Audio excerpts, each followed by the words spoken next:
জবাব দিতে হবে যে ইউনূস সাহেব যে গুলশানে 9 কোটি টাকা দিয়ে একটা ফ্ল্যাট কিনেছে, ওই টাকাটা কোথায় পেল সেটা একটু হিসাব করেন।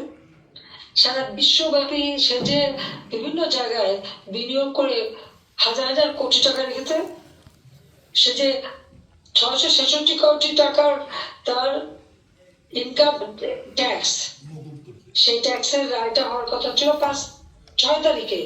সে 5 তারিখে আন্দোলনের নামে আমাদেরকে ক্ষমতার থেকে উৎখাত করে এবং ক্ষমতা যে আগে তার মামলা ডিসমিস। তার বিরুদ্ধে গ্রামীণ ব্যাংকে টাকা পাচার করা, মানি লন্ডারিং এবং দুর্নীতি, যেটা অডিট রিপোর্টে এসেছে। এবং আপনারা দেখেছেন নিজুম মজুমদার ইতিমধ্যেই এটা কিন্তু বিভিন্ন পর্বে দুর্নীতিটা তুলে ধরছে। এটা আপনাদের সকলের দেখা উচিত এবং এর জন্য যথাযথ ব্যবস্থা নেওয়া উচিত। সেই সাথে সাথে গ্রামীণ ফোনের টাকা সেটাও চুরি করে সবকিছু লুটপাট করেছে। তার যে দুর্নীতি, সেই দুর্নীতির হিসাব আগে বের করতে হবে।